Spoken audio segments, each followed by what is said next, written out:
प्रणाम। हम बीनाश्री आई अहाँ सबके बीच फेर से बेटी विवाह गीत लऽ के एलहुँ हन अपन मिथिलांचल के पारंपरिक मैथिली बेटी विवाह गीत। और उम्मीद करै छी कि जतेक हमर दीदी माय बहिन चाची सब सुनै छी तऽ हुनका सबके से जे छनि हम निवेदन करै छी कि अखन तक चैनल हमर सब्सक्राइब नहीं केलहुँ हँ सिमरन ऑफिशियल तऽ ई चैनल के सब्सक्राइब कर लिअ। एहि पर जे छै हर दिन हमर गीत सुने के मिलत, साथ में घर आंगन के भी ब्लॉग मिलत। नीक नीक गीत सुनबो करब और सीखबो करब। और जे भी व्यक्ति सब्सक्राइब कर लेली हन उनका आर के लिए जे छै तऽ कऽ लेली हन। और गीत हमर नीक लागे तऽ लाइक करू, शेयर करू, कमेंट में जरूर बताओ ताकि हमहूँ बुझबै ने कि दीदी सबके गीत हमर मैथिली में पसंद आबै छनि। तऽ चलू आइ जे छै अहाँ सबके हम बेटी विवाहक गीत सुनाबै छी। आही गे माई पारा रे पारोसीना बाबा के दियौ ना जागाई है। जिनका घर आयो बाबा बेटी कुमारी से हो कोना सुतला निश्चिंता है।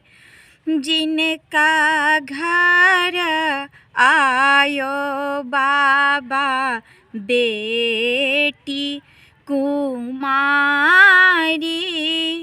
से हो बाबा सुतला निश्चिंता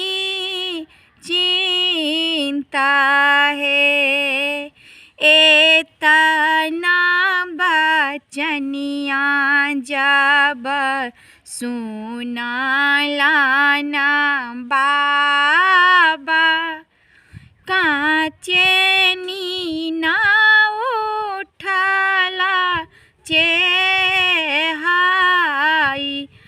हे।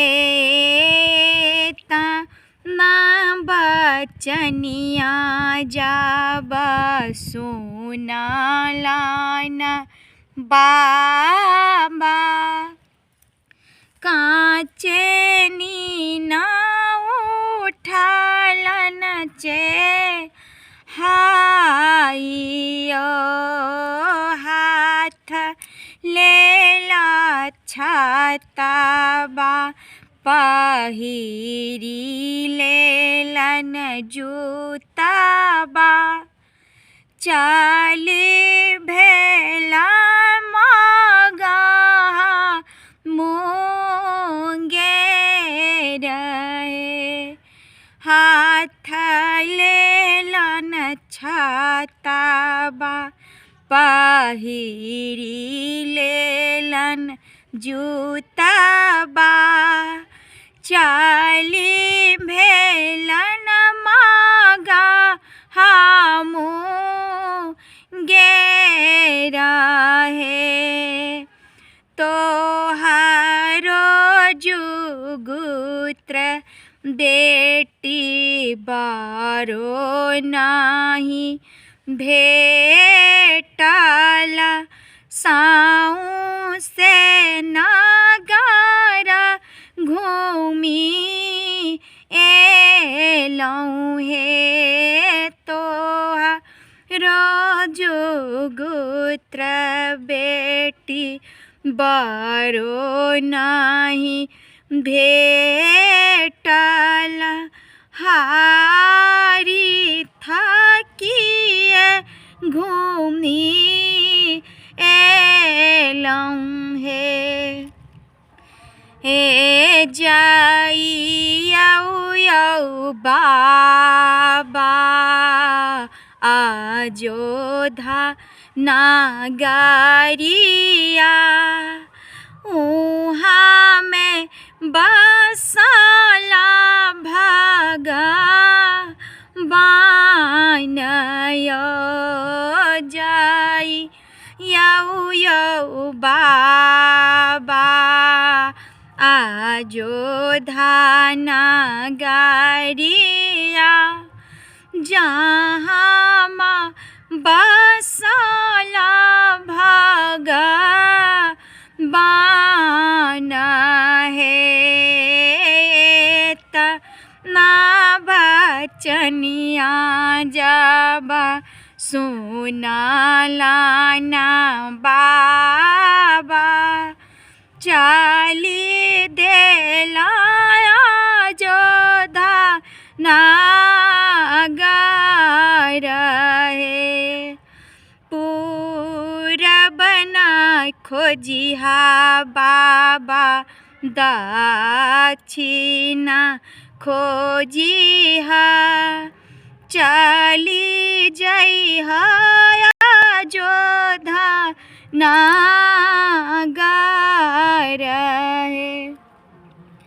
हे तना बचनिया बाबा सुनला ना चललन चली गेलन जो धाना गार हे आजो धानागर से बाबा घरा घूमी आएला बेटी पूछना दिल के बात है तोहारो जुगुत बेटी बारो नहीं भेटला भेटी गेला तपसी भी खारी है तोहारो जुगुत्र बेटी बारो नहीं मिलला मिली गेला तपसी भिखारी है तोरो लागी आयो बाबा तपसी भिखारी मोरो लागी सिरी भगवानयो तोरो लागियो बाबा तपसी भिखारी मोरो लागी रामचंद्र भगवानयो